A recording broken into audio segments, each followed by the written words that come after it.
সংরক্ষিত আছে। শাহবাগ থানার পক্ষ থেকে বলা হয়েছে লাশগুলো বৈষম্য বিরোধী আন্দোলনের, অর্থাৎ আমরা ধরে নিচ্ছি লাশগুলো গণ অভ্যুত্থানের। তবে কবে এবং কয় তারিখে তারা লাশগুলো এনেছে সেটা এখন স্পষ্ট করেনি।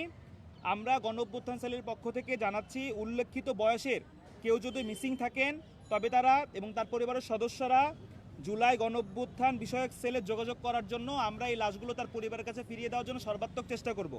আমাদের সেলের এই লাশ বিষয়ক যোগাযোগের নাম্বার 01621, আমি আবার বলছি 01621 324187, 324187। আমাদের সেলের একজন ওয়াসিমুল হাসান শাতিল, তার নাম্বার এটা। আর এই মুহূর্তে আমরা যে লাশগুলো পরিদর্শন করেছি সেই পরিদর্শন বিষয়ে লাশগুলো কী অবস্থায় আছে, কিভাবে আছে, এই বিষয়ে কথা বলবে আমাদের সেলের অন্যতম সদস্য নাফিস ইসলাম সাকাফি। একটু বোমগুলো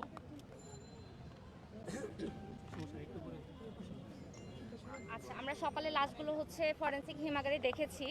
তো লাশগুলো দেখার পর আমাদের যেটা মনে হয়েছে, আমরা হচ্ছে দেখেছি যে মাথার খুলির এক পাশে কিছু অংশ নেই এবং শরীরের বিভিন্ন জায়গায় ক্ষতর স্থান। তো সেগুলো দেখে আমাদের ধারণা হয়েছে লাশগুলো হচ্ছে গুলির কারণে শহীদ হয়েছে। তো ময়নাতদন্তে যেটা লেখা আছে যে আঘাতজনিত কারণে মৃত্যু, আমরা চাই এটা সুস্থ ময়নাতদন্ত হোক এবং সুষ্ঠুভাবে কি কারণে মারা গেছে সেটা নিশ্চিত করবে আমাদেরকে ঢাকা মেডিকেল।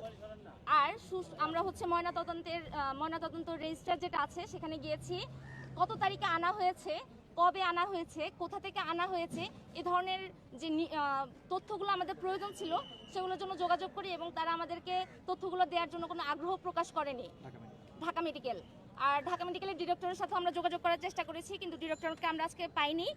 আর আমরা যেটা বলছি যে এই গণ অভ্যুত্থানে জুলাই এবং আগস্টে যারা শহীদ হয়েছে, আমাদের যারা মিসিং আছে তারা আমাদের সাথে দ্রুত যোগাযোগ করবে এবং আমরা গণ অভ্যুত্থান যে জুলাই যে নতুন বিশেষ সেল হয়েছে সেখান থেকে আমরা সর্বাত্মক চেষ্টা করব যাতে যাদের পরিবার এখনও তাদের আত্মীয়কে, তাদের স্বজনকে এখনো খুঁজে পায়নি, আমাদের চেষ্টা থাকবে তাদের কাছে তাদের স্বজনকে ফিরিয়ে দেওয়া, তাদের এই 6টি লাশ আমরা তাদের কাছে ফিরিয়ে দেওয়া পর্যন্ত গণ অভ্যুত্থান সেল বিশেষভাবে এই ক্ষেত্রে কাজ করবে।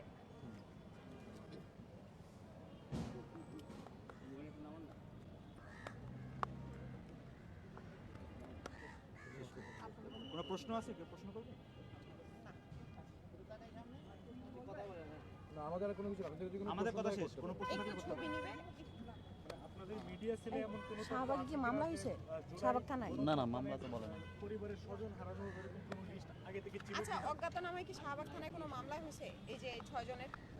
না, মানে আমাদের শাহবাগ থানা থেকে জানিয়েছে যে ইনফর্ম করা হয়েছে? তারা বিভিন্ন থানায় রেডিও বার্তা পাঠিয়েছে, বিভিন্নভাবে তারা এটা খোঁজার চেষ্টা করেছে, কিন্তু তারা কখনো এটা পায়নি বা কোনো মিসিং ডায়েরির সাথে এটা মিলে নাই।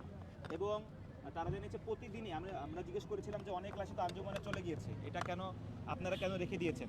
এটা ওখানে যে বর্তমান যে ওসি, তিনি আগস্টের পরে জয়েন করেছেন সম্ভবত, তিনি বলেছেন যে আমি আমার নিজ চেষ্টায় আমি এটা রেখে দিয়েছি। আর প্রতিদিনই বিভিন্ন লাশ মানে স্বজন আসছে দেখার জন্য, তাদের দেখানোর জন্য আমরা রেখে দিয়েছি।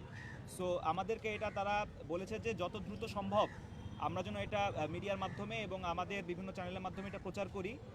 এই যারা ফ্যামিলি এখনও খুঁজে পায়নি, বিভিন্ন যারা মনে করছে গুম হয়েছে বা গণকবরে চলে গেছে, এরা যেন একটু আসে এবং লাশগুলো দেখে। এবং যেহেতু এখানে ডিএনএ সংরক্ষণ করা হয়েছে, ডিএনএ টেস্ট করলে আশা করি আমরা এটা করতে পারবো, স্যাম্পল মিলাতে পারবো। নারীর বয়সটা মানে একটু বেশি করে ফেলছে। 32। আচ্ছা, আর একটা বিষয় হচ্ছে আমরা কিছু ছবি সংগ্রহ করেছি, সেটা খুবই অস্পষ্ট, বুঝতে পারছেন যে কারণ লাশগুলো অনেকদিন আগের। সেই ছবিগুলো সহ আমরা খুব দ্রুতই আমাদের পেজ থেকে প্রকাশ করব। এটা কাজ চলছে, খুব দ্রুতই সেটা পেজ থেকে পোস্ট হয়ে যাবে সেই ছবিগুলো। মহিলা বয়সটা একটু আরেকবার 32।